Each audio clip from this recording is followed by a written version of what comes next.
Hello guys, welcome back to our YouTube channel Study Canon. இன்றைக்கி நம்ம என்ன பார்க்க போகிறோன்னா 8th ஸ்டாண்டர்ட் யூனிட் 3 ஒளியியல் லைட். ஏற்கனவே நம்ம 7th ஸ்டாண்டர்ட் டேர்ம் 3 யூனிட் 1 ஒளியியல் பார்த்தாச்சு. அதை பார்க்காதவங்க கொஞ்சம் பார்த்துட்டு வந்துடுங்க. என்னென்னா அது பேசிக்ஸ்லேருந்து இப்படி ஒரு சீரியஸ் மாதிரி கண்டினியூ ஆகுது எதுவுமே. இப்போது ஃபார் எக்ஸாம்பிள் இது எப்படி ஸ்டார்ட் பண்ணலான்னா, light is also one of the form of energy like our heat. என்னென்னா வெப்பம் போல் இதுவும் ஒரு வகையான ஆற்றல் தான். ஓகேவா?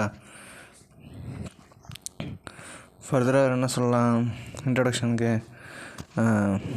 பச்சை பசுலான காட்சியளிக்கக்கூடிய பசுந்தாவரங்கள், பொருத்தப்பட்ட உயர்ந்த மலைகள், வானத்து மேகங்கள் தொடும் அளவிற்கு உயர்ந்து நிற்கும் மரங்கள், அழகாக பாய்ந்தோடும் நீரோடைகள், கடற்கரையை அழகாக பாய்ந்தோடும் நீரோடைகள், கடற்கரையை நோக்கி ஆர்ப்பரிக்கும் நீலக்கடல்கள், காலை வேளையில் நமக்கு சிவந்த நிறத்தில் நிரப்பப்பட்ட வானத்து கதிர்கள், இவை அனைத்தும் நம் கண்களுக்கும் மனதிற்கும் மகிழ்ச்சியை தரக்கூடியவை. ஆனால் ஒளி இல்லாமல் இதெல்லாம் நம்மளால் பார்க்க முடியாது. Light is must essential. ஏன்னா நமக்கு அந்த ஒளியை பார்க்குறதுக்கு முக்கியமான ஒரு தேவை என்னென்னா, அது பட்டு, இப்போ ஃபார் எக்ஸாம்பிள் என்னென்னா, சன்லைட் அந்த ஆப்ஜெக்ட் மேலே பட்டு ரிஃப்ளெக்ட் ஆகுது, அந்த எதிரொலிக்கிறதுனால தான் இப்போ ஈவன் நம்ம இப்போ கிளாஸ் எடுக்கிறது கூட அந்த லைட் தான் ரொம்ப முக்கியம். இப்போ நீங்கள் பார்க்குறீங்க, நான் நடத்துகிறேன், நீங்கள் அதை வச்சு நோட்ஸ் எடுக்கிறீங்க, எல்லா இடத்துலையுமே ஒரு இன்றியமையாத ஒரு விஷயம் லைட் தான். ஓகேங்களா?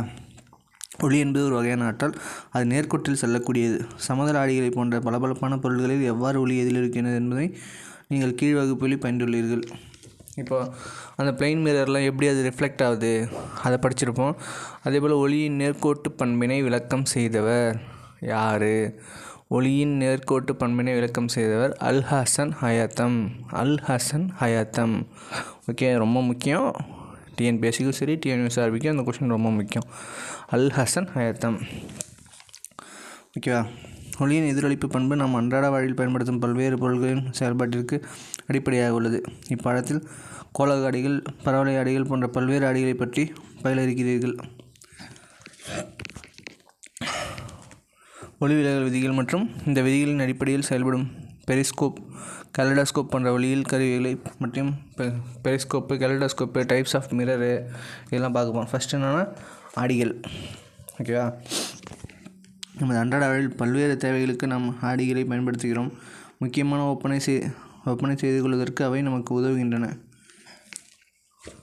நம்ம டே டு டே லைஃப்பில் காலைல எழுந்து குளிச்சுட்டு கிளம்புறதுக்கு முன்னாடி கம்பல்சரி கண்ணாடி பார்த்துட்டு தான் எல்லாங்க அந்த மேக்கப் பண்ணுறது, அதான் ஒப்பனை இலங்காரத்துக்கு எல்லாத்துக்கும் தேவைப்படும்னு சொல்கிறாங்க. ஓகேவா?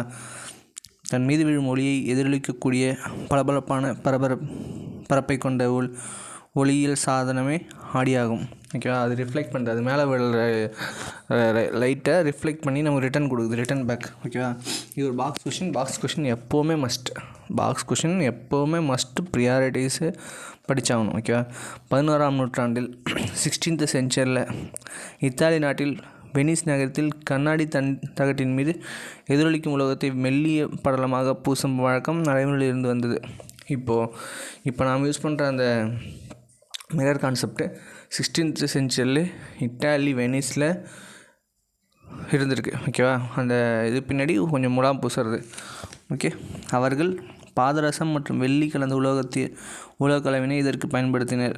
தற்காலத்தில் கண்ணாடி தகட்டின் மீது உருகிய அலுமினியம் அல்லது வெள்ளி உலோகத்தினை மெல்லிய படலமாக பூசி ஆடியாக பயன்படுத்தப்பட்டு வருகிறது. அப்போ நான் பாதரசம், வெள்ளி, இப்போது அலுமினியம் இல்லை வெள்ளி, இவ்வளோ தான். At the time of 16th century, அந்த 16ஆம் நூற்றாண்டில்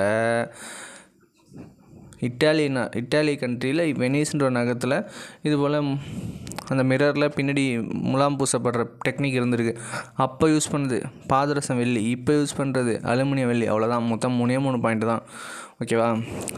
பாதரசம் வெள்ளி, அலுமினியம் வெள்ளி, அவ்வளோதான். அந்த பாக்ஸ் மூவ் ஆனோம் எல்லாம். நெக்ஸ்ட்டு ஆடிகள், மிரர்ஸ். டைப்ஸ் ஆஃப் மிரர்: சமதள ஆடிகள், வளைவு ஆடிகள், பிளெயின் மிரர், கர்வ்டு மிரர். ஓகேவா? அந்த கர்வ்டு மிரரு ஃபர்தராக 4 பிரிச்சுருக்காங்க. கோளக ஆடிகள், உருளை ஆடிகள், பரவலை ஆடிகள், நீள்வட்ட ஆடிகள். ஓகேவா? இது இங்கிலீஷில் சொல்கிறேன், அதுவும் நோட் பண்ணிக்கங்க. கோளக ஆடிகளுக்கு ஸ்பெரிக்கல் மிரர். ஓகே. உருளை ஆடிகளுக்கு சிலிண்ட்ரிக்கல். பரவளை ஆடிகளுக்கு பேரபோலிக். நீள்வட்ட ஆடிகளுக்கு எலிப்சாய்டு. ஓகேவா. ஒரு அலுமினியம் அல்லது வெள்ளி பூசப்பட்ட பிம்பத்தினை உருவாக்கக்கூடிய கண்ணாடி துண்டு ஆகும் ஆடிகள் சமதள மற்றும் வளைந்த பரப்புடையவை. வளைவு ஆடிகள் கோள, உருளை, பரவளைய மற்றும் நீள்வட்ட வடிவ பரப்புகளை கொண்டுள்ளன. ஒரு ஆடியின் வடிவமே அது உருவாக்கும் பிம்பத்தை தீர்மானிக்கிறது. ஆமாம், கரெக்டு தான். சமதள ஆடிகள் ஒரு பொருளின் சரியான பிம்பத்தினை உருவாக்கின்றன.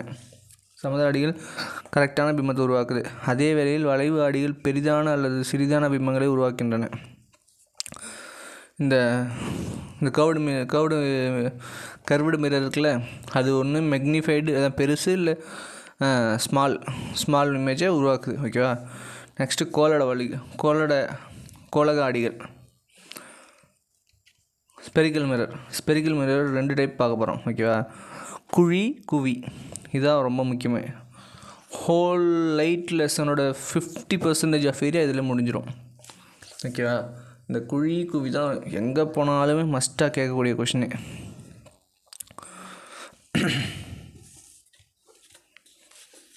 ஒன்றுமே இல்லை. என்னென்னா குழி எதிரொலிக்கும் பண்பு இன்னரில் இருக்கும். குழி நீங்களே ஒரு நார்மலாக இப்போது ஃபார் எக்ஸாம்பிள் எப்படி எடுத்துக்கலாம், ஒரு ஸ்பியர் வரைஞ்சிட்டிங்க, ஒரு கோலகத்தை வரைஞ்சிட்டு அது இவங்க லைனாக கட் பண்ணிக்கிற மாதிரி ரைட் சைட்லேயும் லெஃப்ட் சைட்லேயும் கட் பண்ணிக்கோங்க. இவ்வளோ தாங்க. அதுலேருந்து எப்படி நான் சொல்கிறேன்னு மட்டும் அண்டர்ஸ்டாண்டிங். ஃபஸ்ட்டு நமக்கு என்னென்னா, இந்த ஸ்பெரிக்கல் வரைஞ்சிட்டிங்களா, ஸ்பெரிக்கலில் ரைட் சைட்லேயும் லெஃப்ட் சைட்லேயும் கட் பண்ணியாச்சா, அது லெஃப்ட் சைடில் இருக்கிறது இந்த போல் வந்துடும், ரைட் சைடில் இப்படி வந்துடும். ஓகேவா. குழினாலே பள்ளம். ஓகேவா.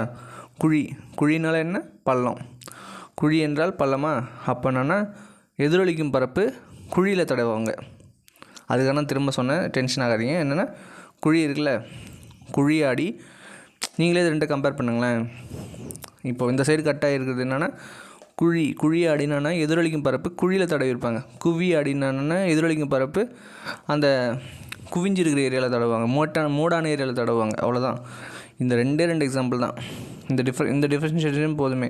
ஓகேவா.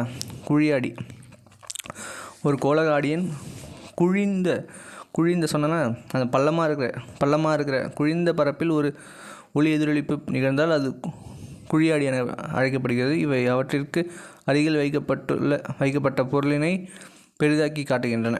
ஓகே. ஒப்பனைக்காக பயன்படுத்தப்படும் கண்ணாடி குழியாடிக்கான பொதுவான உதாரணமாகும். நம்ம மேக்கப் பண்ணுறாங்களா மிரர், அது குழியாடிக்கு ரொம்ப பெஸ்ட் எக்ஸாம்பிள். புரியுதுங்களா. குழியாடினா குழியில் அதோட ரிஃப்ளெக்டிங் ஏரியா பூசப்பட்டிருக்கும். குவியாடினா மோட்டில் தானே போய் குவிப்பாங்க, அந்த மேடான ஏரியாவில் இது பண்ணியிருக்கோம். ஓகே. நெக்ஸ்ட்டு ஃபர்தராக குவியாடி ஒரு கோளக ஆடியின் குவிந்த பரப்பில் ஒரு எதிரொலிப்பு நிகழ்ந்தால் அது குவி ஆடி என அழைக்கப்படுது. இவ்வகை ஆடிகள் உருவாக்கப்படும் பிம்பம் பொருளில் அளவை விட சிறியதாக இருக்கும். பின்புறம் வரக்கூடிய பிற வாகனங்களை காண்பதற்கு வாகனங்களின் பொருத்தப்பட்டிருக்கும் ஆடி குவியாடிக்கான உதாரணமாகும். வாகனங்களில் பின்புறம் இப்போ நம்ம வீட்டிலலாம் யூஸ் பண்ணியிருப்போம். இந்த குவியாடிக்கான ஒரு இது சொல்லுவாங்க. என்னென்னா, இப்போ வீட்டிலலாம் அந்த பைக் இருக்குல்ல, பைக்கிலலாம் ஒரு இது எழுதியிருப்பாங்கள்ல, objects in the mirror are closer than they appear. ஓகேவா. இந்த கண்ணாடியில் தெரியோட இமேஜ்லாம் நீங்கள் நினைத்த விட கிட்ட தான் இருக்குது அப்படிங்கிற மீனிங். அதுதான் இங்கே சொல்லுவாங்களே. பார்வை கண்ணாடிகள் பயன்படுத்தப்படும் குவியாடிகள் இக்கண்ணாடியில் தோன்றும் பிம்பமானது அதன் உண்மை தொலைவை விட அருகில் உள்ளது என்ற எச்சரிக்கை வாசகம் எழுதப்பட்டிருக்கும். ஏனெனில் கண்ணாடியில் பார்க்கும்போது வாகனங்கள் வெகு தொலைவில் வருவது போல் நமக்கு தெரியும். அதுதான் இந்த கான்வெக்ஸ் லென்ஸ். ஓகேவா. Convex mirror. பரவளை ஆடி. ஓகே. பரவளை ஆடினா பேரபோலிக் மிரர். பரவளை ஆடினா பரவளையத்தில் போன்ற வடிவத்தை நீங்களே பாருங்கள். பேரபோலிக் ஷேப்பில் இருக்க போன்ற வடிவத்தை உடைய ஆடியால பரவளைய ஒரு வகை வளையாடியாகும். ஓகேவா? இது குழிந்த எதிரொலிக்கும் பரப்பினை கொண்டிருக்கும். குழிந்த நம்ம சொன்னோம்ல, குழிந்த, அப்போ குழியாடி மாதிரி குழிந்த எதிரொலிப்பு பரப்பினை கொண்டிருக்கும். குழிந்த எதிரொலிப்பு பரப்பினை கொண்டிருக்கும். இந்த பரப்பானது அதன் மீது விழும் ஒளிக்கற்றை முழுவதையும் குவிய புள்ளியில் குவிக்கின்றது. இப்படி வைக்கக்குள்ள அது என்ன பண்ணுன்னா, ஒரு இடத்துல கொண்டு போயிட்டு தான் அந்த இப்போ சன்ரைஸ் பட்டால் கூட அது ஒரு இடத்துல குவிக்கும். இருங்க நான் காட்டுறேன்.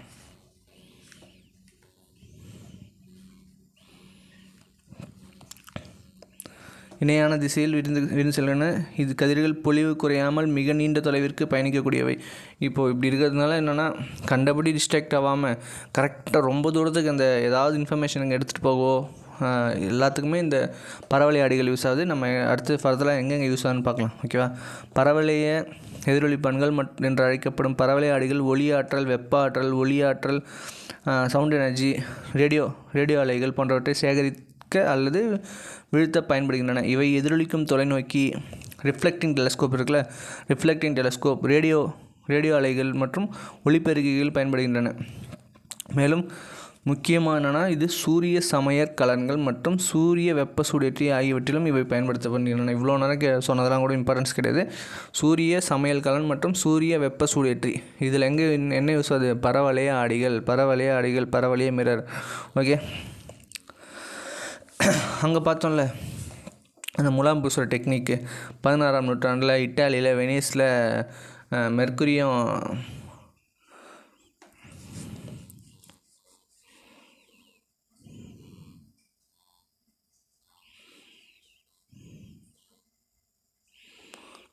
சில்வரும் இப்போ யூஸ் பண்ணுறது அலுமினியம் சில்வர். அதே போல் இங்கே ஒன்று கொடுத்துருப்பாங்க, அதுக்காக தான் சொல்ல வந்தேன், அதை ரிமைண்ட் பண்ண தான். அதே போல் கிரேக்க ரோமானிய காலத்திலிருந்து பரவலை ஆடிகள் வேலை செய்யும் தத்துவமானது அறியப்பட்டிருந்தது. கணித வல்லுநர் டயோகில்ஸ் இது ரொம்ப முக்கியம். டயோகில்ஸ் எழுதிய எரிக்கும் ஆடிகள், பர்னிங் ஆஃப் மிரர்ஸ் என்ற நூலில் இந்த வடிவம் பற்றிய தகவல்கள் முதலாக இடம்பெற்றுள்ளது. இபின் ஷால் என்ற இயற்பியலாளர் 10ஆம் நூற்றாண்டில் பரவலை ஆடிகள் பற்றி ஆராய்ந்தார். ஃபஸ்ட்டு டயோகில்ஸ் எழுதின புக்கு பேர் என்ன? Burning of mirror. அடுத்தது இபின் ஷால் 10th சென்ச்சுரியில் இதை பற்றி ரிசர்ச் பண்ணார். அடுத்தது 1888 1888ஆம் ஆண்டு ஜெர்மன் இயற்பியலாளர் ஹென்ரி ஹெட்ஸ் என்பவரால் எதிரொலிக்கும் வானலை ஆண்டனா வடிவில் வடிவமைக்கப்பட்டது. என்னென்னா அந்த பரவலை ஆடி ஆண்டனா வடிவில் வடிவமைக்கப்பட்டதுன்னு சொல்கிறாங்க. ஓகேவா? இந்த இடத்துல ஒரு தமிழாக்கமும் தெரிஞ்சு வச்சுக்கோங்க. ஆண்டனா என்னன்னா வானலை வாங்கி. ஓகே,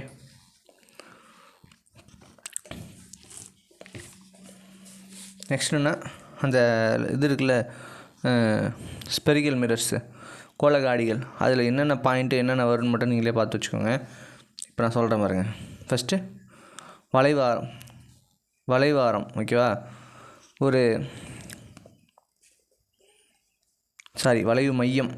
வளைவு மையம்னா இங்கிலீஷில் சென்டர் ஆஃப் கர்வேச்சர். இந்த சி பாயிண்ட் இருக்கா? சி. ஓகேவா? சி இருக்குல்ல, எக்ஸாக்டாக மொத்த வளைவுக்குமே அதான சென்டர் பாயிண்ட்டு. நான் படித்து காட்டுறேன் பாருங்கள். ஒரு ஆடி எந்த கோலத்திலிருந்து உருவாக்கப்பட்டதோ அந்த கோலத்திற்கு வளைவு மையம் எனப்படும். இது கதிர் வரைபடங்கள் சி எனும் ஆங்கில எழுத்தால் குறிப்பிடப்படுகிறது. கோள ஆடியினால் உருவாக்கப்படும் பிம்பங்களை கதிர் வரைபடங்கள் குறிப்பிடுகின்றன. இவற்றை பற்றி நீங்கள் ஹையர் ஸ்டடீஸில் படிப்போம். என்னென்னா வளைவு மையம்னா என்ன? சி. மொத்த சர்க்கிளுக்குமே அதான சென்ட்ரு, அதான் சென்டர் ஆஃப் கர்வேச்சர் சி. அடுத்த டேர்ம் என்னென்ன எக்ஸ்பிளைன் பண்ணுறேன். ஆடி மையம், இது கோளக ஆடியின் வடிவியல் மையம் ஆகும். இது பி என்னும் ஆங்கில எழுத்தால் குறிப்பிடப்படுகிறது. கோளக ஆடியின் வடிவியல் மையம் இங்கிலீஷில் என்னென்னா geometric centre of spherical mirror. ஓகேவா? Geometrical centre of spherical mirror, அதை பீனை டினோட் பண்ணுவாங்க.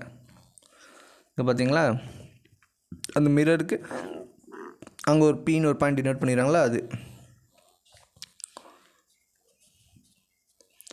நெக்ஸ்ட்டு வளைவாரம்னா ஒன்றுமே இல்லை. வளைவாரம்னா ரேடியஸ் ஆஃப் கர்வேச்சர் என்னென்னா மையத்துக்கும் என்னென்னு சொல்கிறேன், கோளகத்தின் மையத்திற்கும் அதன் ஆடி மையத்திற்கும் இடைப்பட்ட தொலைவு வளைவு ஆரம் எனப்படும். கோளகத்தோட சென்டர் பாயிண்ட் பார்த்தோம்ல, அதுக்கும் அதன் ஆடி மையத்துக்கும் இடைப்பட்ட தொலைவு வளைவு ஆரம் எனப்படும். இது கதிர் வரைபடங்கள் ஆர் என்னும் ஆங்கில எழுத்தால் குறிப்பிடப்படுகிறது. முதன்மை அச்சானது ஆடியின் பரப்பில் ஆடியை சந்திக்கும் புள்ளி முனை ஆகும். இது ஆடி மையம் எனவும் அழைக்கப்படுகிறது. வளைவு ஆரம் இது காட்டுறாங்க. இங்கே குத்துறான் பார்த்தீங்களா, வளைவு ஆரம். அந்த Pலேருந்து C வரைக்குமே Pலேருந்து C வரைக்குமே ஒன்றுமே இல்லை, ரேடியஸுங்க. இப்போ நம்ம ஒரு ஆரம், இப்போ ஒரு நார்மலாக ஒரு சர்க்கிளுக்கு நம்ம ஒரு ஆரம் வைக்க மாட்டோம், அதுதான் இது. ஓகேவா? கரெக்டாக அந்த பாயிண்ட்லேருந்து வரைக்கும் இதை முதன்மை அச்சுன்னு சொல்லுவாங்க. முதன்மை அச்சுன்னா இங்கிலீஷில் என்னென்னா பிரின்சிபல் ஆக்சிஸ். அது வழியாக தான் அந்த இதுவே போகுமே. முதன்மை அச்சு என்னென்னா பிரின்சிபல் ஆக்சிஸ். ஓகே, நெக்ஸ்ட்டு குவியம் என்னென்னா ஃபோக்கஸ். ஒன்றுமே இல்லை, அதுவும் என்னென்னு சொல்கிறேன்.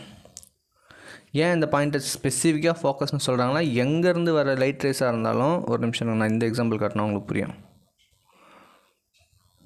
இதுலேயும் கொடுக்கலையோ, எங்கேருந்து வர லைட் ரேஸாக இருந்தாலும் அந்த எஃப் வழியாக தான் அது கடந்து போகுமே. எஃப் இருக்குல்ல, இந்த எஃப் வழியாக தான் அது கடந்து போகுமே, அதுதான் ஃபோக்கஸ். ஓகேவா? குவியம் ஒரு ஒளிக்கற்றையானது ஒரு கோளக ஆடியின் பட்டு எதிரொலிப்பதன் முதன்மை அச்சின் ஒரு புள்ளியாகும். ரிஃப்ளெக்ட் ஆகும் ஒரு பாயிண்ட், எக்ஸாக்ட் பாயிண்ட், குழி ஆடி அல்லது முதன்மை அச்சின் ஒரு புள்ளியிலிருந்து விரிந்து, குவியிற பாயிண்ட் இருந்தாலும் சரி, விரிகிற பாயிண்ட் இருந்தாலும் சரி, விரிந்து செல்வது போல் குவியாடி தோன்றும். அப்புள்ளியை முதன்மை குவியம் அல்லது குவியம் எனவும் அழைக்கப்படுகிறது. முதன்மை குவியம் அல்லது குவியம் என அழைக்கப்படுவதனை குவிய புள்ளி எனவும் அழைக்கலாம். இது வரைபடத்தில் கேபிட்டல் F. இது மட்டும் நம்ம இவ்வளோ நேரம் கேபிட்டல் லெட்டரை யூஸ் பண்ணியிருக்க மாட்டோம், இது கேபிட்டல் F. ஓகேவா? நெக்ஸ்ட் என்ன, குவிய தொலைவு. ஓகேவா? ஆடி மையத்திற்கும் முதன்மை மையத்திற்கும் இடைப்பட்ட தொலைவு குவிய தொலைவாகும். என்னென்னா, அந்த ஆடியோட மையம் இருக்கா, எங்கே சொல்கிறது, உங்களுக்கு அதில் காமிச்சா புரியும். இது நீங்கள் அண்டர்ஸ்டாண்டர்டில் முடிஞ்சு போச்சு. ஆடியோட மையம் இந்த கேபிட்டல் P இருக்கா, அதுக்கும் இந்த F இருக்குல்ல, இந்த கேபிட்டல் F ஃபோக்கஸ் குவியம், இது ரெண்டுத்துக்கும் இடைப்பட்ட இதுனா ஸ்மால் f. அதான் சொல்கிறாங்களே. இந்த நீங்கள் டயக்ராம் அண்டர்ஸ்டாண்ட் பண்ணுறதுலே முடிஞ்சு போச்சு. ஓகேவா? இந்த கேபிட்டல் Pக்கும் இந்த கேபிட்டல் Fக்கு இடைப்பட்டது என்னென்னா ஸ்மால் f. இதை நம்ம எப்படி சொல்லலாம், R = இது Fனா அது F தானே வரும். அப்போ R = F, radius R = 2F, ஆரம் = 2 × F. இப்போ நான் திரும்பவும் சொல்கிறேன், நோட் பண்ணிக்கங்க. ஓகேவா? முதல்ல இந்த C ஆகப்பட்டது என்னென்னா, நீங்கள் இதிலே பாருங்கள், C ஆகப்பட்டது என்னென்னா வளைவு மையம். அந்த மொத்த சர்க்கிளுக்குமே ஒரு சென்டர் ஆஃப் கர்வேச்சர். அடுத்தது என்ன, P என்னது அந்த மிரரோட ஆடி மையம், மிரரோட மையம், geometric centre of the spherical mirror. ஓகேவா? அடுத்தது ரேடியஸ் ஆஃப் கர்வேச்சர். இப்போ நம்ம சர்க்கிள் வரையணும்னா R ரேடியஸ் வச்சு தானே வரைவோம், அதுதான் இது. ஆரத்தை வச்சு தானே வரைவோம், அது இது. நெக்ஸ்ட் என்னென்னா முதன்மை அச்சு என்பது என்னென்னா, இந்த ஆடி மையம் வளைவு மையம் கனெக்ட் பண்ணுற மாதிரி ஒரு லைன் போடுவாங்க, அதுதான் பிரின்சிபல் ஆக்சிஸ் முதன்மை அச்சு. அடுத்ததுன்னா ஃபோக்கஸ், கேபிட்டல் F ஃபோக்கஸ். குவியம் என்றால் என்னென்னா, வரக்கூடிய கதிர்கள்லாம் பட்டு ஒரு பாயிண்டில் ரிஃப்ளெக்ட் ஆகும், அந்த பாயிண்ட்டு தான் கேபிட்டல் F. அடுத்தது என்னென்னா குவிய தொலைவு. குவியம் முடிஞ்சிச்சா, அடுத்து குவிய தொலைவு. அந்த குவியம் என்ற பாயிண்ட்டு P என்கின்ற ஆடி மையத்துலேருந்து எவ்வளோ தூரம் தள்ளி இருக்குது, ஸ்மால் f. அப்போது அப்படி பார்த்தீங்கன்னா இதுக்கு ஸ்மால் எஃப்னா அந்த கேபிட்டல் Fக்கும் இந்த Cக்கும் இன்னொரு ஸ்மால் f இருக்கும். அப்போ R = 2F. ஐ திங்க் உங்களுக்கு புரிஞ்சிருக்கும்னு நினைக்கிறேன். புரியலன்னா அதை கமெண்ட் பண்ணுங்கள், பார்த்துக்கலாம். நெக்ஸ்ட் என்னென்னா கணக்கு. ஓகேவா? கோளக ஆடி ஒன்றின் வளைவு ஆரம் 20 சென்டிமீட்டர் என்ன கொடுத்துருக்காங்க, R கொடுத்துருக்காங்க. அப்போது எனில் அதன் குவிய தொலைவு மீன்ஸ் என்ன, ஸ்மால் f. R = 2F. அப்போ ஸ்மால் f = R/2. அப்போது 20/2 10 சென்டிமீட்டர். கோளக ஆடி ஒன்றின் குவிய தொலைவு 7 சென்டிமீட்டர். Small f = 7 centimetre. அப்போது ஆரம் கேட்குறாங்க, வளைவு ஆரம். அதை எடுத்தால் எழுதி R = 2F is 2 × 7 14 சென்டிமீட்டர். கோளக ஆடிகளில் தோன்றும் பிம்பங்கள், இதெல்லாம் ஆக்சுவலி அவங்க கொடுக்கல, நம்ம இமேஜாக எடுத்து வச்சுருக்கோம். நான் இருங்க ஃபஸ்ட்டு அதுக்கு ஒரு 4 விதிகள் இருக்குது. அந்த 4 விதிகளை பார்த்துட்டு நம்ம ஃபர்தராக பார்த்தோன்னா உங்களுக்கே புரியும். இதில் நீங்கள் பாருங்கள், ஃபஸ்ட்டு விதி இது நீங்கள் இப்போதைக்கு நான் அந்த விதிக்காக தான் எடுத்திருக்கேன். நீங்கள் உடனே இந்த டயக்ராமுக்குள்ளே போயிடாதீங்க. அந்த முதன்மை அச்சு வழியாக எந்த ஒரு கதிர்கள் வந்தாலுமே அது எஃப்பை தான் நோக்கி வரும். நான் அப்போ ஃபஸ்ட்டு சொன்னோமா, முதன்மை அச்சு வழியாக எந்த ஒரு கதிர்கள் வந்தாலுமே அந்த கேபிட்டல் எஃப் குவியம் வழியாக தான் போகுமே. அது ஃபஸ்ட்டு. ஓகேவா? நெக்ஸ்ட் என்னென்னா, எந்த ஒரு இதுவுமே அந்த இது வழியாக வராமல், ஒரு நிமிஷம் இருங்க, இதில் காமிச்சா கரெக்டாக இருக்கும். இப்போ இந்த A1லேருந்து போதில் ஒரு ரேஸு, இப்போது அதுக்கு பேரலாக கிடைமட்டமாக வந்ததுனால தானே எஃப்பில் வந்தது. இதுவே எஃப் வழியாக போச்சா, ஃபார் எக்ஸாம்பிள் இப்போ எஃப் வழியாக போச்சுன்னு வச்சுக்கோங்க, எஃப் வழியாக அதுக்கு கிடைமட்டமாக வராமல் எஃப் வழியாக போச்சுன்னா பேரலாக வரும். புரியுதுங்களா? பேரலாக வந்தால் எஃப் வழியாக போகும். எஃப் வழியாக அதான் அதுக்கு பேரலாக இல்லாமல் கண்டபடி போச்சுன்னா, அந்த எஃப் வழியாவோ இல்லை ஏதோ ஒரு வழியாக பேரலாக இல்லாமல் கிடைமட்டமாக இல்லாமல் போச்சுன்னா அது பேரலாக வந்துடும். பேரலாக வந்தால் எஃப் வழியாக கண்டபடி, இப்போது இந்த A1லேருந்து போதில் ரேஸு அப்படி போச்சுன்னா பேரலாக ஒரு ரிட்டன் செகண்ட் ஒன்று அண்டர்ஸ்டாண்ட் ஆச்சா? அடுத்தது என்னென்னா,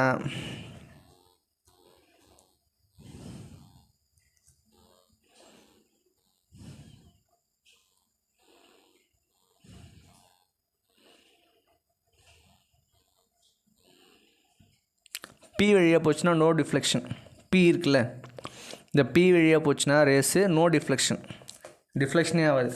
அப்புறம் என்னென்னா,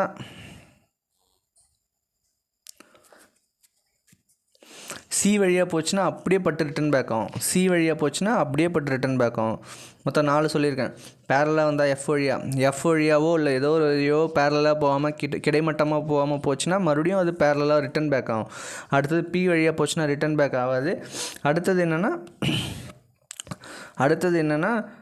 C வழியாக போச்சுன்னா அப்படியே ரிட்டன் பேக். மொத்தம் 4. இதை ஃபஸ்ட்டு எழுதிக்கோங்க, நல்லா எழுதிக்கோங்க. இப்போது ஒன்று நம்ம பார்க்க போகிறோம். இப்போ இந்த லெசனில் நம்ம என்ன பார்க்குறோன்னா, இந்த குழி ஆடிக்கு மட்டும் தான் பார்க்க போகிறோம். கான்வெக்ஸுக்கு நம்ம 9th பார்க்கலாம். ஓகேவா? இப்போதைக்கு கான்கேவில் இவங்க பார்த்தீங்களா, ஸ்கூல் பசங்களுக்கு இந்தமாரி பாக்ஸ் கொடுத்துட்டு போயிட்டேன்ட்டாங்க. எப்படின்றது அவங்க கொடுக்கவே இல்லை. ஓகே, ஃபஸ்ட்டு இதுவும் ஒரு விஷயமாக நான் சொல்லிடுறேன். பொருளோட நிலை இன்ஃபினிட்டியில் இருந்தால் பிம்மம் எஃப்பில் இருக்கும். ஓகேவா? இன்ஃபினிட்டியும் எஃப்பும் ஒரு பேர். இன்ஃபினிட்டியில் வச்சா எஃப்பில் கிடைக்கும், எஃப்பில் வச்சா இன்ஃபினிட்டியில் கிடைக்கும். இன்ஃபினிட்டியில் வச்சா எஃப்பில் கிடைக்கும், எஃப்பில் வச்சா இன்ஃபினிட்டியில் கிடைக்கும். இது எழுதிக்கோங்க. அடுத்தது சிக்கு அப்பால் வச்சா சிக்கும் எஃப்புக்கும் இடையில் கிடைக்கும். சிக்கு அப்பால் வச்சா எஃப்புக்கும் சிக்கும் இடையில் கிடைக்கும். சியில் வச்சா சியில் கிடைக்கும்.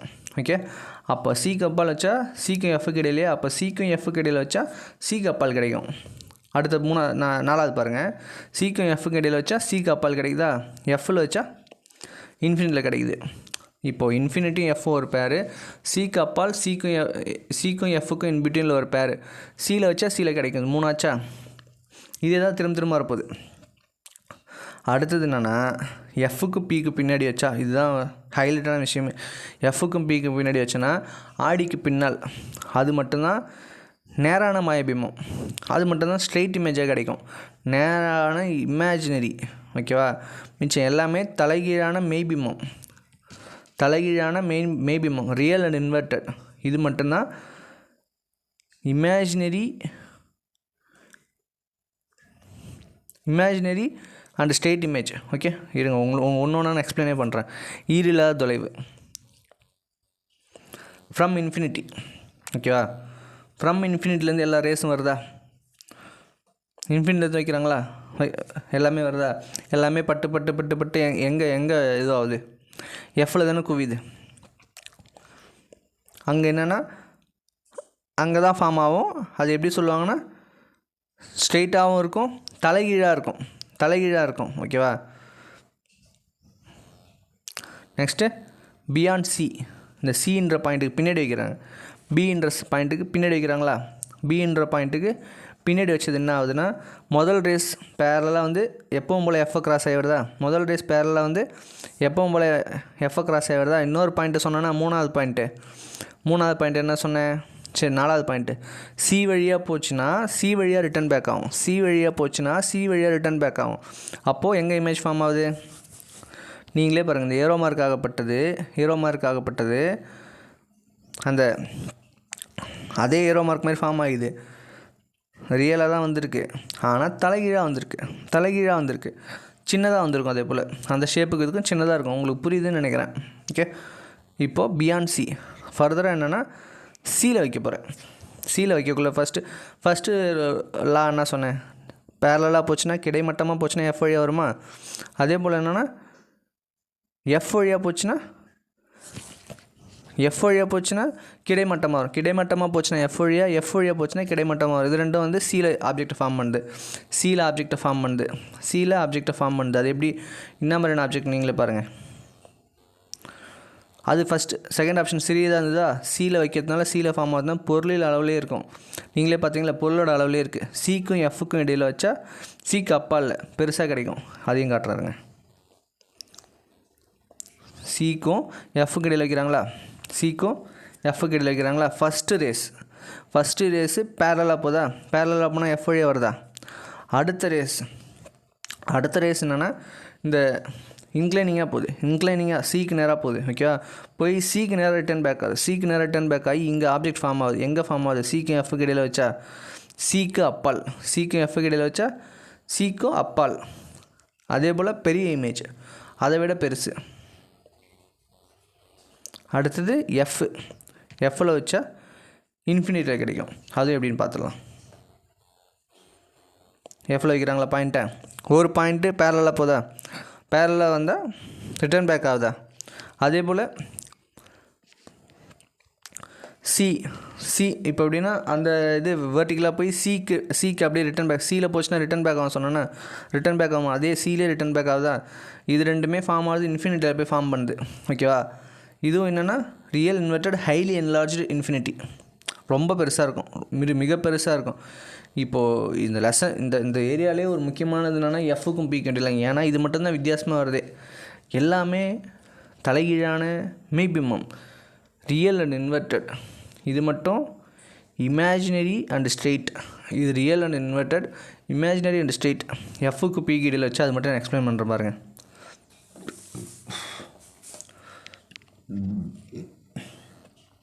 எஃப்க்கு பீக்கு இடையில் வைக்கிறாங்களா, எஃப்க்கு பீக்கு இடையில் வச்சா என்ன ஆகுதுன்னா ஃபஸ்ட்டு ரேஸ் போய் பட்டு திரும்ப எஃப் வழியாக வந்துடுது. ஓகேவா, செகண்ட் ரேஸ் போட்டு போய் சி வழியாக வந்துடுது. இது ரெண்டுமே இமேஜினரியாக ட்ரா பண்ணால் பேக் சைடில் ஒரு இமேஜ் ஃபார்ம் ஆகும். இது மட்டும் தான் கண்ணாடி மாரி ஒர்க் ஆகும். இப்போ நம்ம கண்ணாடி நம்ம பார்க்கணும்ல, அந்த மாதிரி ஒர்க் ஆகுது. கண்ணாடியில் நமக்கு என்ன தோணும், ஒரு மாயபிம்மம், நேரான மாயபிம்மம். ஓகேவா, புரியுதுன்னு நினைக்கிறேன். இது மட்டும்தான் இது மிரருக்கு பின்னாடி ஃபார்ம் ஆகும். ஓகேவா, எஃப்க்கு பீக்கு இடையில் வச்சா இமேஜுக்கு பின்னாடி. நான் சொல்கிறத மட்டும் ஜஸ்ட்டு ஒரு 2 டைம்ஸ் நீங்களே சொல்லி பாருங்கள். இன்ஃபினிட்டி மீன்ஸ் எஃப், சிக்கு அப்பால்னா இன்பிட்வீன் சி அண்ட் எஃப், சிக்கு அப்பால்னா இன்பிட்வீன் சி அண்ட் எஃப், சியில் வச்சா சீலே, இன்ஃபினிட்டினா எஃப், சிக்கு அப்பால்னா இன்பிட்வீன் சி அண்ட் எஃப், சினா சீலே. அப்புறம் எஃப்க்கும் பீக்கு இடையில் அந்த கிட்ட எடுத்துகிட்டு போய் வச்சிட்டிங்கன்னா, ஒரு பொருளை கிட்ட எடுத்து வச்சாலே நம்ம கண்ணுக்கு புலப்படாதுல்ல. நான் ஒரு பொருளை நம்ம 25 சென்டிமீட்டர் தான் ஒரு லிமிட்னு வச்சுருப்போம், அதை தாண்டி கிட்ட எடுத்து வச்சா அதுக்கு பின்னாடி ஃபார்ம் ஆகும்னு ஞாபகம் வச்சுக்கோங்க. அப்போ எஃப்க்கும் பீக்கு இடையில் வச்சிங்கன்னா பின்னாடி ஃபார்ம் ஆகுது. Okay, I think you understand நினைக்கிறேன். நெக்ஸ்ட் இதுக்கு போகலாம். இது பெஸ்ட்டாக கொடுத்துருவாங்க பார்த்தீங்களா, இந்த கான்கேவுக்கும் கான்வெக்ஸுக்கும். நம்ம வீட்டில் இருக்கிற கரண்டி,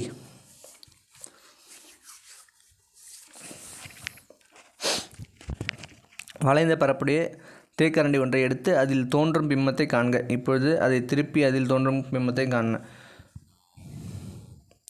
ஃபஸ்ட்டுன்னா குவிந்த கரண்டி. அதில் எப்படி தெரியுது, ஸ்ட்ரெயிட்டாக தெரியுதா. உட்குவிந்த கரண்டி அந்த உள்ளுக்கு இருக்குல்ல, அதில் பார்த்தீங்களா தலைகீழான இமேஜ் ஃபார்ம் ஆகுதா. இதுதான் அந்த டிஃப்ரென்சியேஷன் பார்த்துக்கோங்க. வளைவு ஆடிகளின் பயன்கள். ஃபஸ்ட்டு குழி ஆடிகள். குழி மீன்ஸ் என்ன, கான்கேவ் மிரரோட கான்கேவ் மிரர் நிறையா யூஸ்ஃபுல்லாக இருக்கும். பெரிதான பிம்பத்தை உருவாக்குவதால் ஒப்பனை கண்ணாடியிலும் முகச்சவர கண்ணாடியிலும் குழி ஆடிகள் பயன்படுகின்றன. ஓகேவா, ஒப்பனை கண்ணாடிகளும் அதாவது மேக்கப் மிரர்லேயும் ஷேவிங் மிரர்லையும் யூஸ் ஆகுது. ஒளியை நீண்ட தூரம் பரவ செய்வதால் டார்ச் விளக்குகள், டார்ச் இருக்குல்ல, தேடும் விளக்கு, நைட்லாம் வேட்டைக்கு போவாங்களே அது, மற்றும் வாகன முகப்பு விளக்குகள். இது ஒரு விஷயம் நல்லா நோட் பண்ணிக்கங்க. வாகனத்தோட முகப்பு விளக்குகளில்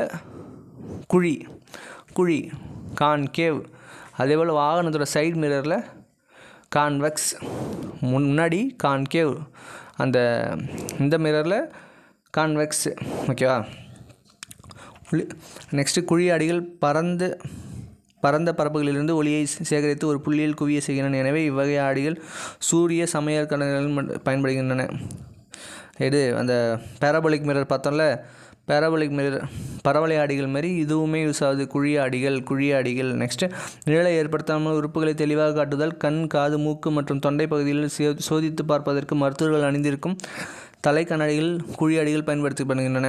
அதில் ஒரு இதுவே நிழல் ஃபார்ம் ஆகுது. மேக்ஸிமம் எதிரொலிக்கும் தொலைநோக்கி ரெஃப்ளெக்டிங் டெலஸ்கோப்பில் யூஸ் ஆகுது. கான்கேவ். ஓகே, கான்வெக்ஸ் எங்கன்னா 3 தான் யூசேஜ். எங்கெங்கே யூஸ் ஆகுது? குவியாடிகள் வாகனங்கள் பின்காட்சி, நான் சொன்னேன்னே அந்த சைட் மிரர் ஆடிகளாக பயன்படுத்தி இவை வெளிப்புறம் வளைந்திருக்கும் நேரான பிம்பம் மற்றும் அகன்ற பார்வை புலத்தை தருகின்றன. ஃபீல்டு வியூ மேக்ஸிமமாக இருக்கும். நீங்களே பார்க்கலாம். இப்போ நீங்கள் ஒரு கண்ணாடியில் உங்கள் மூஞ்சை பார்த்தீங்கன்னா உங்களோட ஃபேஸை தாண்டி எதுவும் தெரியாது. இதுவே நீங்கள் பேக் சைட் வியூவில் பார்த்தீங்கன்னு வச்சுக்கலாம், எங்கேயோ வரவங்கள கூட நமக்கு மொத்தமாக அதோட வியூ அதிகமாக இருக்கும். மருத்துவமனைகள் மற்றும் தங்கு விடுதிகள், பள்ளிகள் மற்றும் அங்காடிகள் இவை பயன்படுகின்றன. பெரும்பாலும் குறுகிய வளைவுகளில் கொண்ட கட்டடத்தின் சுவர்கள் அல்லது கூரைகளில் இந்த ஆடிகள் பொருத்தப்பட்டிருக்கும். ஒன்றுமே இல்லை, எங்கன்னா இப்போ ஒரு கிராசிங் இருக்குதுன்னு வச்சுக்கோங்களேன், அங்கே முக்கியமாக தான் யூஸ் பண்ணுவோம். ஏன்னா ஃபீல்டு வியூ அதிகமாக கிடைக்குதுல. சாலை இப்போ முக்கியமாக அந்த ஏலகிரி, கோத்தகிரிங்கெலாம் சொல்லுவாங்கள்ல, குண்டூசி வளைவுகள், அங்கெல்லாம் இது யூஸ் பண்ணுவாங்க. சாலைகள் மிகவும் குறுகிய மற்றும் நுட்பமான வளைவுகளில் குவியாடிகள் பயன்படுகின்றன.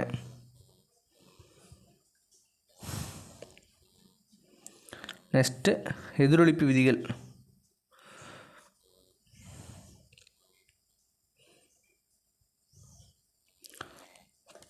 எதிரொலிப்பு விதிகள்னால் ஒன்றுமே இல்லை, ஒளிரும் பரப்பில் பட்டு திரும்பவும்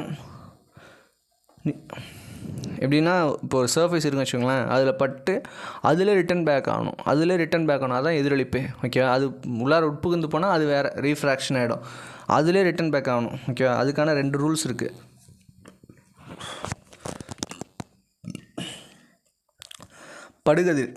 படுகதிர்னால் ஒரு பாயிண்டில் படுதில்லை, இந்த இன்சிடென்ட் ரேவும் படுகதிர், எதிரொலிப்பு கதிர், இந்த ரிஃப்ளெக்டர் இருக்குல்ல, மற்றும் படுபுள்ளியில் வரையப்பட்ட குத்துக்கோடு.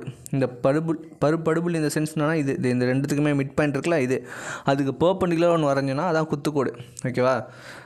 குத்துக்கோடு என்னென்னா படுகதிர், எதிரொலிப்பு கோடு, குத்துக்கோடு எல்லாமே ஒரே பிளேனில் இருக்கணும். ஓகேவா. அதான் சொல்கிறாங்களே, படுகதிர், எதிரொலிப்பு கதிர், குத்துக்கோடு 3மே ஒரே பிளேன், அனைத்தும் ஒரே தளத்தில் அமைந்திருக்க வேண்டும். அதேபோல் படுகோணமும் எதிரொலிப்பு கோணம் எப்போவுமே ஈக்குவலாக இருக்குன்னு சொல்கிறாங்க. இதை நம்ம 7th பார்த்துருப்போம்.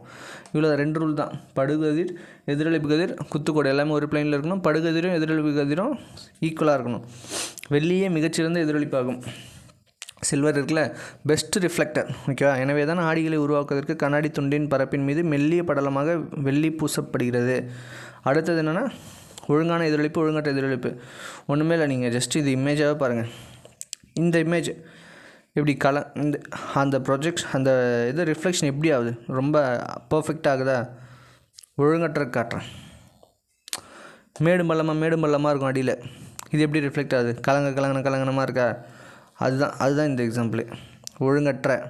ஒழுங்கான அந்த சர்ஃபேஸே ஸ்ட்ரெயிட்டாக இருக்கா, அதனால் ரிஃப்ளெக்ஷன் ஒழுங்காக நடக்கு. இது சர்ஃபேஸ் பாருங்கள், மேடு பள்ளமாக என்னென்னா ஒரு சில இது என்னென்னா கண்டபடி ரிஃப்ளெக்ட் ஆகுது. ஒரு ஈவனாக ரிஃப்ளெக்ட் ஆனால் தான் அது நமக்கு அழகாக இருக்கும் வியூ. இது ஒழுங்கற்ற இது. நெக்ஸ்ட்டுன்னா பன்முக எதிரொலிப்பு, மல்டிபிள் ரிஃப்ளெக்ஷன். நம்ம சலூன் ஷாப்லாம் போயிருந்தோம்னா இப்போ ரீசெண்ட் டைமில் நான் எங்கேயும் பார்க்கல, அதுக்கு முன்னாடிலாம் என்ன இருக்குன்னா, ஒரு ஹேர் கட் பண்ண உட்காந்தோடனே பின்னாடி ஒரு மிரர் வச்சுருப்பாங்க. நிறைய இமேஜஸ் ஃபார்ம் ஆகிட்டே போகும். நான் சின்ன வயசில் நான் பார்த்துருக்கேன், நிறைய இமேஜஸ் ஃபார்ம் ஆகிட்டே போகும். 2 சமதள ஆடிகளை எடுத்துக்கொள்ள அவற்றை ஒன்றுக்கொன்று செங்குத்தாக பொருத்தி அவற்றிற்கு இடையில் ஒரு பொருளை வைக்கவும். இப்போது கண்ணாடியில் பிம்பங்களை காண இயலும். அவற்றின் எத்தனை பிம்பங்கள் உங்களால் காண முடிகிறது? எவ்வளோ இமேஜஸ் ஃபார்ம் ஆகுது? உள்ளார எதுவுமே பார்க்க வேணாம், டைரெக்டாக அந்த ஃபார்முக்கு வந்துடுங்க. எனில் தோன்றும் பிம்பங்களின் எண்ணிக்கை 360 degree by theta, 360 degree by theta -1. ஓகேவா? கண்ணாடிகளுக்கு இடைப்பட்ட கோணத்தின் மதிப்பை நீங்கள் குறைக்கும்போது, அந்த டிகிரியை குறைக்கும்போது பிம்பங்களின் எண்ணிக்கையும் அதிகரிக்கும். இது எப்படி நீங்களே ஒரு விஷயம் யோசிச்சு பாருங்கள். இப்போ ஃபஸ்ட்டு 60 டிகிரி வச்சுக்கோங்க. ஃபஸ்ட்டு என்ன பண்ணலாம், 120 டிகிரி வச்சுக்கோங்க. 120 டிகிரினா 360 பை 120 3 ஆகிடுமா? 3 - 1 2 டிகிரி, ரெண்டு இமேஜஸ் ஃபார்ம் ஆகும். அடுத்தது இவங்க என்ன சொல்கிறாங்க, கோணத்தை குறைக்கும்போது நம்பர் ஆஃப் இமேஜஸ் அதிகமாகும். அப்போ 120லேருந்து 90க்கு வாங்க. 90 பை 360 4 - 1 3 இன்க்ரீஸ் ஆகுதா? அதே போல் அடுத்து 60க்கு வாங்க. 360 பை 60 6 - 1 5. அடுத்தது 30 டிகிரி வாங்க. 360 பை 30 360 பை 30 12 12 - 1 11. இதில் ஒன்று மட்டும் புக் பேக்கில் கொடுத்துருப்பாங்க, அதை மட்டும் நான் சொல்கிறேன். என்னென்னா பேரலாக எதிர் கோணங்களாக வச்சா ஃபார்ம் ஆகக்கூடிய ஆப்ஜெக்டோட எண்ணிக்கை இன்ஃபினிட்டி. ஓகேவா? இங்கே ஒரு ஸ்டேட்மெண்ட் ஒன்று சொல்லியிருக்காங்க, இதையுமே தெளிவாக பார்த்துக்கோங்க. அதோட டிகிரியை டிக்ரீஸ் பண்ணிட்டே வந்தீங்கன்னா நம்பர் ஆஃப் இமேஜ் இன்க்ரீஸ் ஆகும். இது ஒன்றுமே நீங்கள் ரொம்ப யோசிக்கிற அளவுக்குலாம் இல்லை. இதுவும் எதிர் தகவல் இருக்குது. n indirectly proportional to theta, அவ்வளோதான். இது போட்டு ரொம்பலாம் அந்த ஸ்டேட்மெண்ட்டாக யோசிக்கிறீங்க. ஒன்றுக்கொன்று 90 டிகிரி கோணத்தில் சாவில் வைக்கப்பட்ட 2 சமதள கண்ணாடிக்கு இடையே தோன்றும் பிம்பங்களின் எண்ணிக்கை நான் சொன்னால 360 பை 90 4 4 - 1 3. நெக்ஸ்ட்டு கெலடாஸ்கோப். எல்லா ஸ்டூடெண்ட்டுமே தன்னோட வாழ்நாளில் இது ஒரு தடவையாவது ஸ்கூலில் எக்ஸ்பெரிமெண்ட்டாக பார்த்துட்டு வந்திருப்பீங்க. ஒளியின் இப்போ அந்த 3 விதமாகவும் அந்த கண்ணாடியை வச்சு விட்டு, அந்த ஷேப்பை வச்சு விட்டு, இது இருங்க காட்டுறேன், இங்கே கொடுத்துருப்பாங்க பாருங்க. இந்த போல் தான் இருக்கும். கண்ணாடி துளெலாம் உடச்சி போட்டு இப்படி நீங்கள் ரொட்டேட் பண்ணி பார்த்தீங்கன்னா யூஸ் ஆகும். இது என்ன சொல்ல வராங்கன்னா, என்ன பிரின்சிபல் பன்முக எதிரொலிப்பு, மல்டிபிள் ரிஃப்ளெக்ஷன். ஓகேவா? ஒரு துளியின் பன்முக எதிரொலிப்பு தத்துவத்தின் அடிப்படையில் செயல்பட்டு எண்ணற்ற பிம்பங்களை உருவாக்கக்கூடியது சாதனமாகும். அதை தாண்டி வேறு எதுவும் வேணாம். கெலடாஸ்கோப் எதில் ஒர்க் ஆகுதுன்னு கேட்டால் மல்டிபிள் ரிஃப்ளெக்ஷன். Next periscope. ஒரு பொருள் அல்லது பெரிஸ்கோப் எங்கே யூஸ் ஆகுதுன்னா, ஃபார் எக்ஸாம்பிள் இப்போ ஒரு பதுங்குழியிலேருந்து ஒரு ஆர்மி பர்சன் என்னென்னா மேலே யார் வராங்க போகிறாங்க பார்க்குறதுக்கோ, அப்புறம் என்னென்னா ஒரு ஆர்மி பேஸ், இது கடலில் இருக்குல்ல அந்த சப்மரைன் வந்து மேலே யார் வராங்கன்னு பார்க்கவோ, நீங்களே பாருங்கள், இது இருக்க கெலடாஸ்கோப்பு மேலே உள்ளே இருந்து பார்க்க, அப்புறம் ஒரு இடத்துக்கு நம்மளால் போக முடியலன்னா அங்கே பார்க்க. இப்போலாம் ட்ரோன் வந்துட்டு, அப்போது அந்த டைமுக்கு இது ரொம்ப யூஸ்ஃபுல்லாக இருந்தது. ஒரு பொருள் அல்லது நீர்மூழ்கி கப்பலுக்கு மேலாக அதை சுற்றியுள்ள பிற பொருட்கள் அல்லது கப்பல்களை பார்ப்பதற்காக பயன்படுத்தப்படும் கருவியே பெரிஸ்கோப் எனப்படும். இதில் என்ன ஸ்பெசிஃபிக்னா, அதன் உட்பகுதியில் 45 டிகிரி கோணச்சாய்வில் ஒவ்வொரு முனையிலும் கண்ணாடி அல்லது முப்பட்டகமானது பொருத்தப்பட்டுள்ளது. கண்ணாடியை 45 டிகிரியில் வச்சுருப்பாங்க. நீண்ட தொலைவில் உள்ள பொருள்களில் வரும் ஒளியானது பெரிஸ்கோப்பின் மேல் முனையில் உள்ள கண்ணாடியில் பட்டு செங்குத்தாக கீழ் நோக்கி வரும். இங்கே பாருங்கள், அந்த மரத்தோட இமேஜ் வருதா, பட்டு பர்பெண்டிகுலர் அப்படியே வருதா, மறுபடியும் அப்படியே பட்டு ரிஃப்ளெக்ட் ஆகுதா, எங்கேயோ இருக்கிற இமேஜை கூட நம்ம ஈஸியாக பார்க்கலாம். அவ்வளோதான்.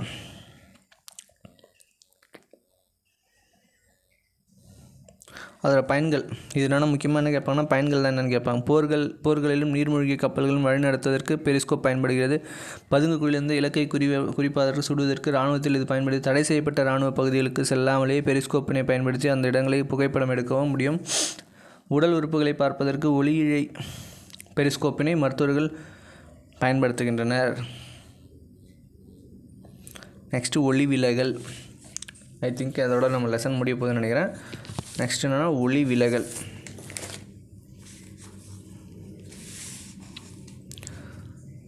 Refraction of light. ஓகேவா? Refraction of light. காற்றில் வைக்கப்பட்டுள்ள பளபளப்பான அதில் வேணாம்.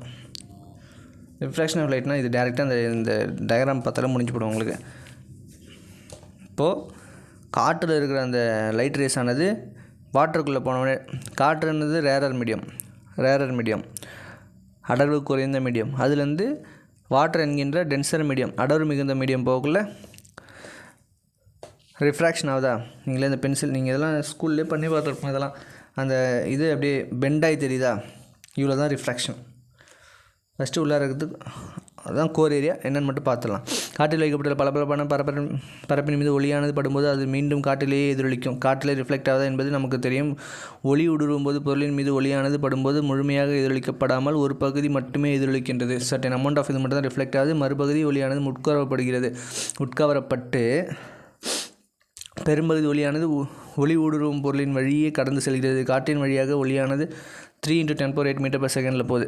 காற்றுல அது நமக்கு நல்லா தெரிஞ்ச வேல்யூ தான், அது கண்டுபிடிச்சிருப்பாங்க. அதன் திசைவேகத்தில். ஆனால் இதே அளவு திசைவேகத்தில் ஒளியானது நீர் அல்லது கண்ணாடி வழியே பயணிக்காது, டிஃபர் ஆகும். ஏனென்றால் அடர்த்தி அதிகமான நீர் மற்றும் கண்ணாடியில் ஆகியவை ஒளிக்கதிர்களுக்கு ஒரு தடையை ஒரு ரெஸ்ட்ரிக்ட் பண்ணுது. இப்போ நம்ம ஃபார் எக்ஸாம்பிள் மின்தடை இருக்குல்ல, அந்தமாரி இது ஒளித்தடைன்னு ஞாபகம் வச்சுக்கோங்க. மின்தடை அதிகமான பொருள் என்ன? நிக்ரோம். 1.5 × 10⁻⁶ ohm metre. அதனால தான் அது எலக்ட்ரிக் ஹீட்டர் எல்லாத்துலேயும் யூஸ் ஆகுது. இது ஜஸ்ட் இன்ஃபர்மேஷனாக சொன்னேன்.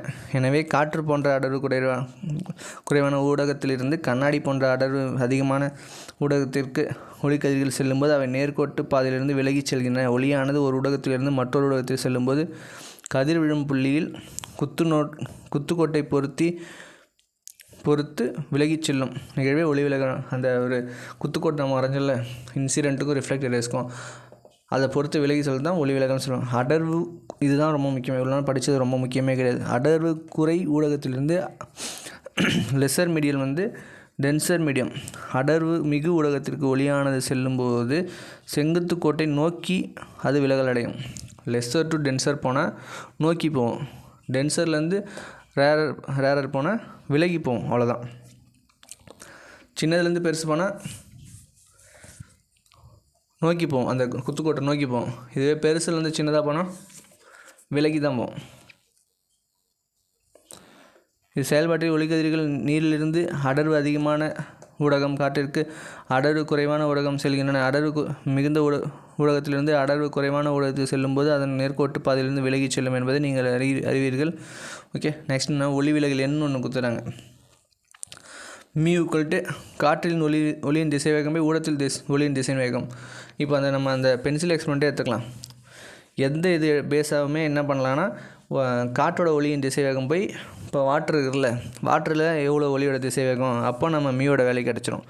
ஒரு ஊடகத்தில் ஒளி விலகல் அடையும் அளவானது அந்த ஊடகத்தின் ஒளி விலகல் எண், refractive index, absolute refractive index அப்படின்னு மியூவில் டினோட் பண்ணுறாங்க. இன்னும் பதத்தால் குறிப்பிடப்படுது. இது காற்றில் ஒளியின் திசைவேகத்திற்கு ஒரு குறிப்பிட்ட ஊடகத்தின் ஒளியின் திசைவேகத்திற்கும் இடையே உள்ள ஒரு தகவாகும். எல்லாத்துக்குமே பேஸு காற்றோட ஒளியின் திசைவேகம் தான். நீங்கள் எங்கே போய் எக்ஸ்பிளைன் பண்ணாலுமே காற்று 3 × 10⁻⁸ மீட்டர்/செகண்ட். அடுத்தது நீ எந்த மெட்டீரியல் வேணால் வச்சு பண்ணலாம், அதுக்குன்னு ஒரு வேல்யூ இருக்கும், ஓகேவா? அதை டிவைடில் போட்டுக்கணும், அவ்வளோதான். ஒளிவிலகல் என்னது? 2 ஒரே மாதிரியான அளவீடுகளில் தகவல் என்பதால் அதற்கு அலகு இல்லை. ஒளிவிலகல் எண்ணுக்கு அலகு இல்லை, ரொம்ப முக்கியம். ஒளிவிலகல் எண்ணுக்கு அளவு என்னன்னு கொடுத்து முன்னாடி ஏதாவது யூனிட் கொடுக்கலாம், நம்ம மைண்டு டிஸ்ட்ராக்ட் ஆகும். நல்லா நோட் பண்ணிங்க. ஒளிவிலகல் எண்ணு ரிஃப்ராக்டிவ் இண்டெக்ஸ் ஆஃப் மீடியமுக்கு அலகு இல்லை. நெக்ஸ்ட்டு ஒரு 7 பொருளுக்கு ஒளிவிலகல் எண் கொடுத்துருக்காங்க. காற்று, ஏர் வாட்டர் ஈத்தர் 1.33 1.36. மண்ணெண்ணெயில் சாதாரண கண்ணாடியில் ஊற்றுறாங்க 1.41 1.5. Quartz diamond 1.56 2.41. இதில் என்ன ஞாபகம் வச்சுக்க மட்டும் நான் தெளிவாக சொல்கிறேன். ஏர் 1 வாட்டர் 1.33, கடைசியாக டைமண்ட் 2.41. இன்பிட்வீனில் கண்ணாடி வேணால் ஞாபகம் வச்சுக்கலாம். மற்றது அதை தாண்டி மிச்சம் கேட்க மாட்டாங்க, பட் படிக்கிறதுன்னு உங்களோட சாமர்த்தியம். ஓகே, ஏர் 1 வாட்டர் 1.33, கிளாஸ் 1.5, டைமண்ட் 2.41. அதுவும் படிக்க முடியலன்னா ஏர் 1 டைமண்ட் 2.41, இது ரெண்டும் முக்கியமாக படிக்கணும். அதே போல் டைமண்ட் இன்னும்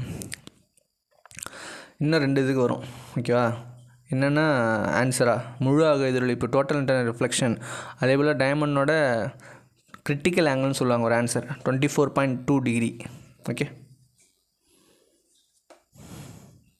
இங்கே பாருங்கள். காற்றின் ஒளியின் திசைவேகம் 3 × 10⁻⁸ மீட்டர்/செகண்டாக. வேறொரு ஊடகத்தின் திசைவேகம் 2 × 10 மீட்டர் per செகண்ட் ரெண்டு டிவைட் பண்ணால் அந்த நம்ம ரிஃப்ராக்டிவ் இண்டெக்ஸ் பார்த்தோன்னா மியூ ஈக்குவல் டு அந்த காற்றின் திசைவேகம் பை இது கொடுக்குறாங்க 1.5. நெக்ஸ்ட்டு ஒளிவிலகலுக்கான ஸ்னெல் விதி. ஒளிக்கதிரில் ஒரு ஊடகத்திலிருந்து மற்ற ஊடகத்துக்கு பயணிக்கும் போது ஏற்படும் ஒளிவிலகலானது ஒரு விதிகளுக்கு உட்படுகிறது. இவை ஒளிவிலகலான ஸ்னெல் விதி. Snell equal to mu equal to sin I by sin R. ஐயோ ஒரு நிமிஷம்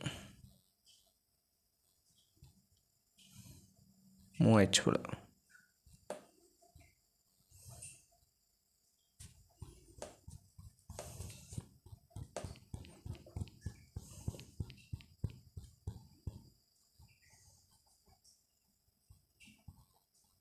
சாரி, அது மூவாயிடுச்சு போல்.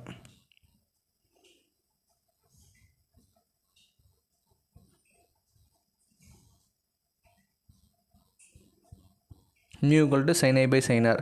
இப்போ படுகதிர் விலகுகதிர் மற்றும் அவை சந்திக்கும் புள்ளியில் வரையப்பட குத்துக்கோடு ஆகிய அனைத்தும் ஒரே தளத்தில் இருக்க வேண்டும். ஃபஸ்ட்டு பார்த்தோம்னா அதே இது தான்.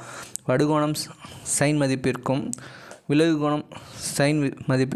கோணத்திற்கும் சைன் மதிப்பிற்கும் இடையே உள்ள தகவு ஒளிவிலகல் எண்ணிற்கு சமமாகும். Mu equal to sin I by sin R. ஓகேவா? ஃபஸ்ட்டு என்ன எல்லாமே ஒரே இதில் இருக்குன்னு சொல்கிறாங்களா?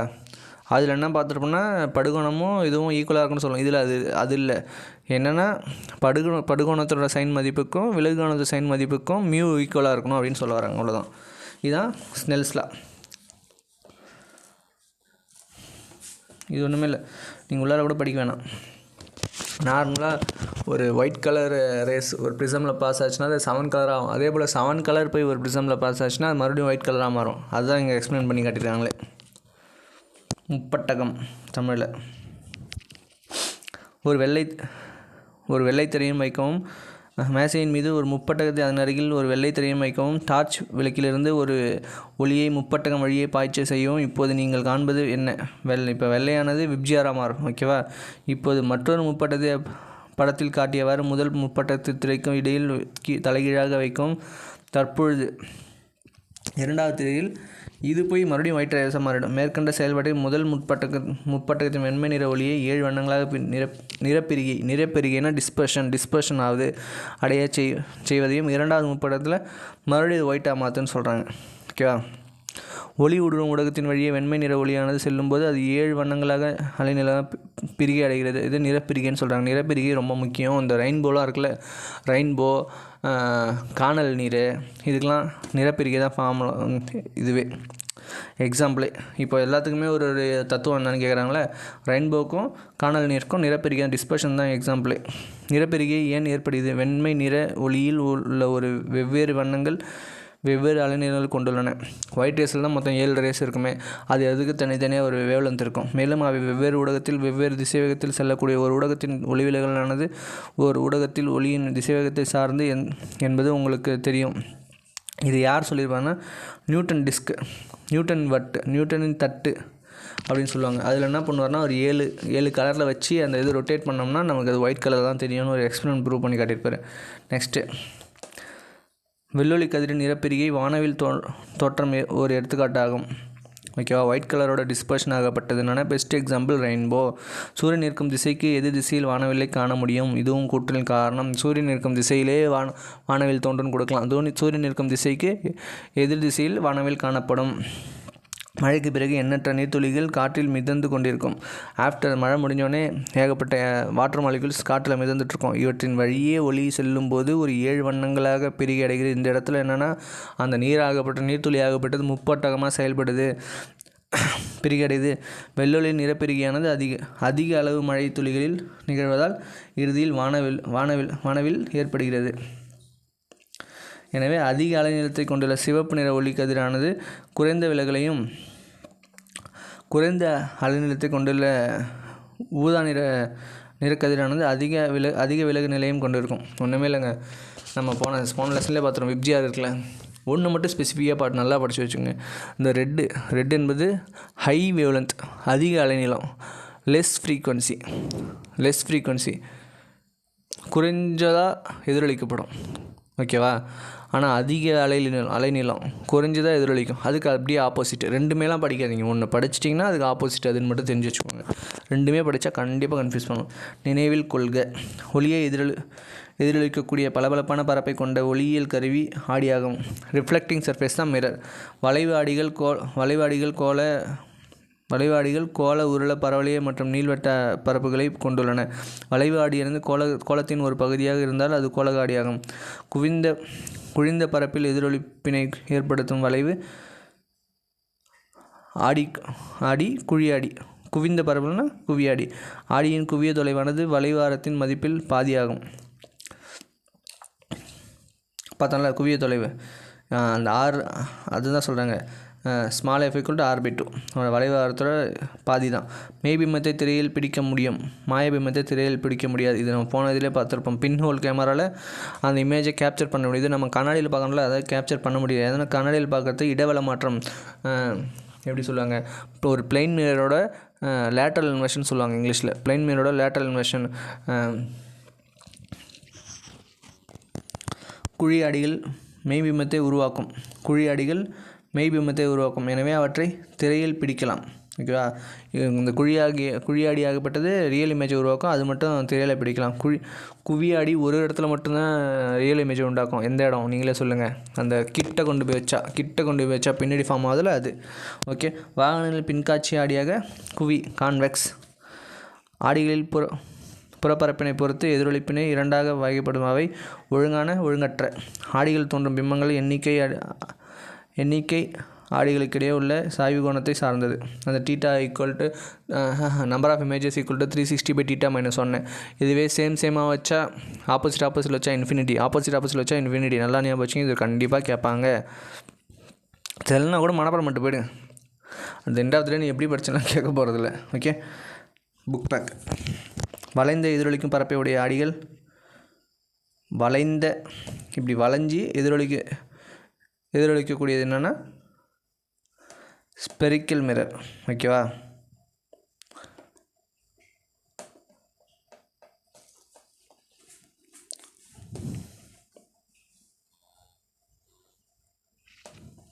ஒரு நிமிஷம் இருங்க.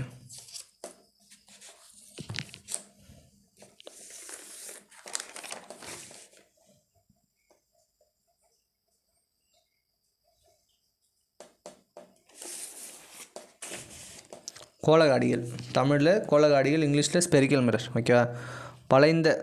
வளைந்த எதிரொலிக்கும் பரப்பை உடைய ஆடிகள் கோளகாடிகள். வளைந்த எதிரொலிப்பை கொண்ட ஆடிகள் கோளகாடிகள்.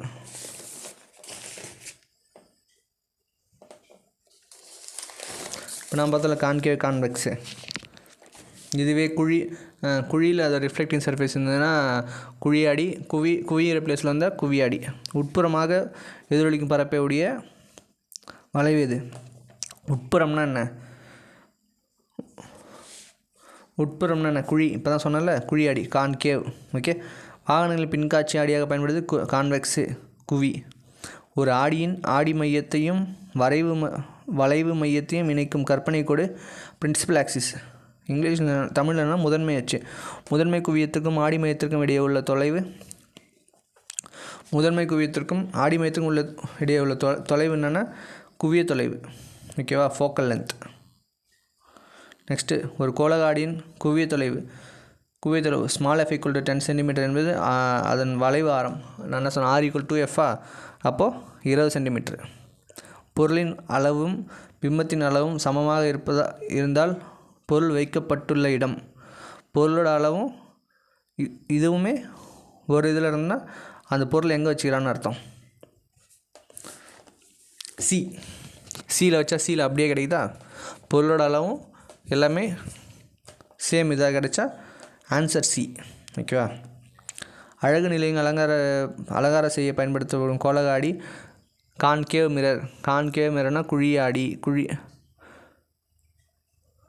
குழியாடி. ஓகேவா.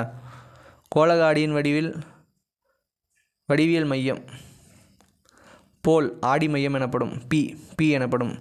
குவி ஆடியில் தோன்றும் பிம்பத்தின் தன்மை ஸ்மால், விர்ச்சுவல் அண்ட் எரெக்ட். குவியாடி சிறியதாகவும் தலைகீழாகவும் அதான் சிறியதாகவும் தலைகீழாகவும் நினைக்கிறேன் தமிழில். கண் மருத்துவர் கண்களை பரிசோதிக்க பயன்படுத்தும் நாடி குவி, கான்கேவ். ஓர் கதிர் ஒன்றின் படுகோணத்தின் மதிப்பு 45 டிகிரி எனில் எதிரொலிப்பு கோணத்தின் மதிப்பு அதுவும் 45 டிகிரி தான். இணையாக உள்ள 2 சமதள ஆடிகளுக்கிடையே ஒரு பொருளானது வைக்கப்பட்டால் உருவமானது பிம்பங்களின் எண்ணிக்கை இன்ஃபினிட்டி. சொன்னேன்னா ஆப்போசிட் வச்சுன்னா 0 டிகிரி. இப்போ எனிதிங் பை 0 இது நீங்கள் மனப்பாடம் பண்ணணும். எனிதிங் பை 0 இன்ஃபினிட்டி தானே, அதான். நெக்ஸ்ட்டு குவியாடினா என்னென்னா பின்னோக்கு பார்வை. அந்த ரியர் வியூ மிரர் இருக்குல்ல, அது. பரவளைய ஆடி, ரேடியோ டெலஸ்கோப். பேராபோலிக் மிரர் இருக்குல்ல, ரேடியோ டெலஸ்கோப். ஓகே. ஸ்னெல் விதி μ/sin/sin r. நிறப்பிரிகை என்னென்னா ரெயின்போ டிஸ்பர்ஷன், ரெயின்போவும் அப்புறம் காணல் நீரும் அதுவும் சேர்த்து படித்து வச்சுக்கோங்க. ஒளிவிலகல் எண் என்னென்னா ஆக்சுவலி இங்கே ஆப்ஷனே தப்பாக கொடுத்துருக்காங்க. ஒளிவிலகல் எண் எப்படி சொல்லுவாங்கன்னா μ/c/λ. C என்னென்னா அந்த காற்றோட திசைவேகம் பை ஒரு ஊடகத்தோட திசைவேகம். அடுத்தது ஒளிவிலகல் எண் அது முடிஞ்சா இங்கே என்ன ஆப்ஷன் பெண்டிங் இருக்குது? கெலிடாஸ்கோப் எதுக்கு யூஸ் ஆகும்? மல்டிபிள் ரிஃப்ளெக்ஷன், பன்முக எதிரொலிப்பு. ஓகே. நெக்ஸ்ட்டு 9th லெசனில் சந்திக்கலாம். இந்த வீடியோ பிடிச்சிருந்தா லைக் பண்ணுங்கள். ஏதாவது சேஞ்சஸ்னால் கமெண்ட் பண்ணுங்கள். மறக்காமல் சப்ஸ்கிரைப் பண்ணி ஒரு கிளிக் பண்ணிட்டு போங்க. Thank you for your support.